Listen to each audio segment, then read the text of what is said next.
Kasi pag masyadong mahaba, yung iba marami silang i-replay. Mga ano lang siguro to, 30 minutes, ganon. Ayan, labas-pasok na yung aking mag-ama dito. 16 million people in the house. May galong shout out. And 5 thumbs up. Thank you so much for the thumbs up, guys.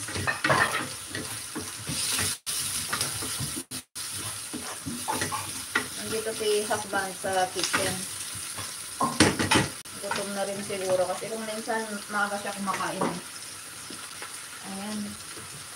Boiling na po yung vegetables natin. Hindi ko pa siya tinitikman.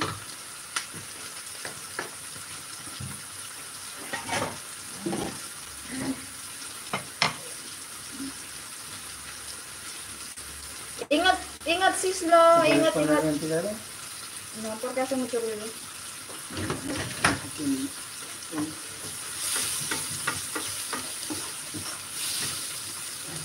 Lalo na porna. Ingat-ingat sa daan sis Lo, sa biyahe. Ay naku, late ka na. Kami rin kahapon late kami sa sa city kasi late yung bus ay yung train. Kaya pagdating namin kahapon dun sa train station, nag-taxi na ba kami. Kasi first time namin pumunta sa lugar na yon. Eh malapit lang pala. Ilang minutes ba yung nilakad namin pabalik ng anak ko kahapon is ano lang yata, 22 nung nag-live ako. 22 to 25 minutes. Tsaka maganda yung ano kahapon, yung weather sa city.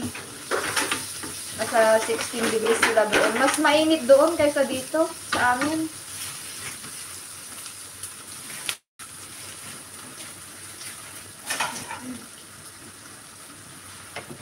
We're going to put some carrots.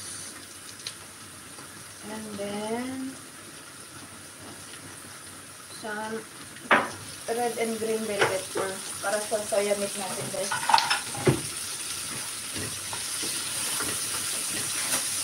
Kasi ayaw naman nila ng maraming gulay sa soya meat. Gusto lang nila, plain. Eh, ako naman, gusto ko yung makulay.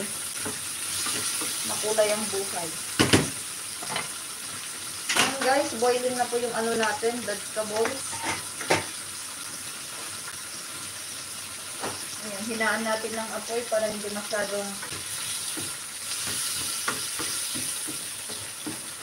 maubos kasi yung tubig tapos hindi pa baluto.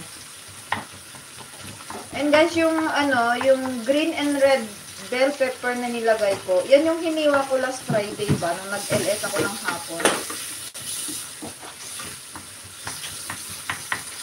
Nang ads, hello din sa'yo, from nung Parikoy.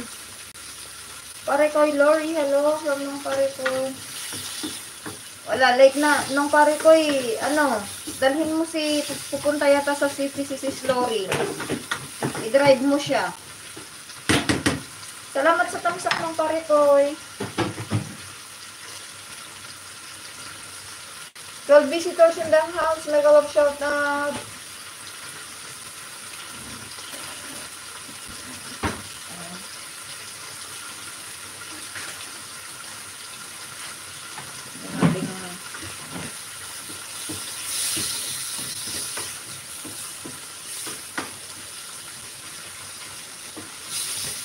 Nung pare ko, wala ba kayong Christmas vacation dyan sa ano ninyo? Sa work ninyo?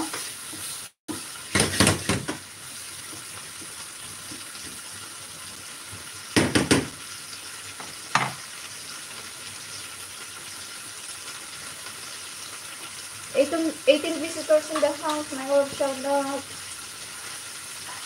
Nauna yata si ano dito? Asawa ko. Ay, nako po. Nagiging pasaway ako tuloy dito.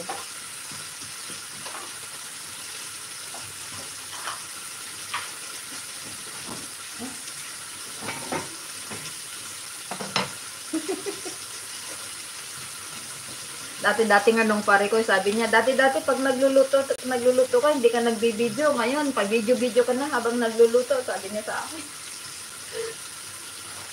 Ano ba yan? Sabi ko nga, by January, magre-rest muna ako, kaya nag-iipon ako ng mga highlights ng pare ko.